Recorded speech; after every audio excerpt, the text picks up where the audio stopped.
HD. Bonjour, je suis Christian Cac, docteur en économie. Cac en 3 lettres, comme c'est assez clair. Et avec moi, l'économie va le devenir. Assez clair, bien sûr.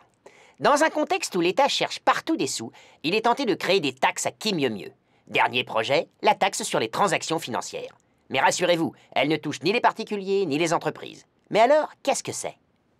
C'est l'histoire de Luc Martin Truffier, courtier la semaine pour faire vivre sa famille, et épicier le week-end pour faire plaisir à sa famille. Toutes ces rumeurs de nouvel impôt sur les transactions financières l'inquiètent.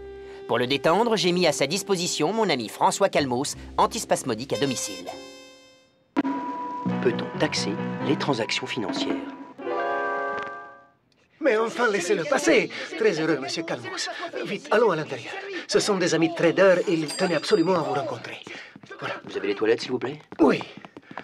Oui, tout à fait. Au fond, sur votre gauche. Il vaut Merci. mieux être à son aise pour entamer une discussion sérieuse sur l'avenir des flux financiers. Merci. La lumière est à l'extérieur. Merci. Madame Calmos. Ne touchez pas, c'est ma femme. Vous avez l'air inquiet de ma présence. Pourtant, ce n'est pas le but. Si, très inquiet. L'État cherche par tous les moyens à remplir ses caisses vides. Oui, taxer la finance lui apparaît donc comme une riche idée, blaireau. Mais quoi? Je savais qu'un jour les transactions financières seraient taxées, mais là je ne dors plus. Et sur des pics d'angoisse, je joue de l'accordéon. Je comprends, oui. Comment l'apaiser, tocard? Mais quel est l'imbécile qui a mis ça sur la table? C'est la Commission européenne qui a proposé de la mettre en place sous l'impulsion de la France et de l'Allemagne. S'il commence à mettre le nez dans les flux financiers, ça va mal se terminer. La taxe touche 85% des transactions financières. 85% rien que ça. Il faut que je résoudre de l'accordéon. Faut que je résoudre. 2 secondes. La taxe s'appliquera aux banques, aux bourses et aux fournisseurs de services financiers. Et un service financier... C'est pas possible. Vous m'arrachez la peau. Et ça va concerner quelle opération? Eh bien, les échanges de titres, c'est-à-dire les ventes et les achats d'actions et d'obligations, ils seront taxés à environ 0,1%. Et ça peut bouger. Enfin, je veux dire, ça c'est... C'est un taux plancher que chaque État est libre d'alourdir à sa guise.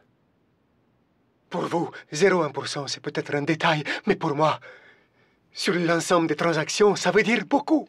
Ces prélèvements sont suffisamment bas pour ne pas empêcher les flux financiers de se développer. En revanche, cela peut éventuellement dissuader les pratiques financières trop spéculatives. Un demi-carambar, s'il vous plaît. Et qui seront les premiers bénéficiaires de mon ulcère? Le budget de l'Union européenne pour plus de la moitié. Le reste ira directement aux États membres. Vous ne donnez pas le chiffre pour m'épargner. 55 milliards d'euros par an. Mais c'est encore loin des 200 milliards espérés par les puristes. Alors je préfère me couper un doigt plutôt que de subir la taxe des flous. Enfin, soyez raisonnable. Une fois que vous aurez mis le doigt dans le flux, c'est l'engrenage. Détendez-vous, Luc Martin. L'idée de taxer la finance ne date pas d'hier, mais de 1972. C'est mon ami James Tobin, prix Nobel d'économie, qui avait lancé l'idée. J'ai justement son demi-frère en ligne, Batman Tobin. Croyez-moi, la taxe, c'est pas pour demain. Ces détracteurs scandent que les capitaux vont fuir l'Europe. La Grande-Bretagne a déjà dit que c'était niette. La Suède, les Pays-Bas et la Pologne sont pas enthousiastes. En plus, le vote n'est pas avant 2014. Alors même moi, j'y crois plus. Tobin or not Tobin, l'avenir nous le dira. Voilà, il est l'heure de retourner jouer aux billes avec vos pilules. Notre programme est terminé. Rendez-vous à très vite pour une nouvelle thérapie économique du docteur Cac en 3 lettres. Cac, comme c'est assez clair. Bonne soirée.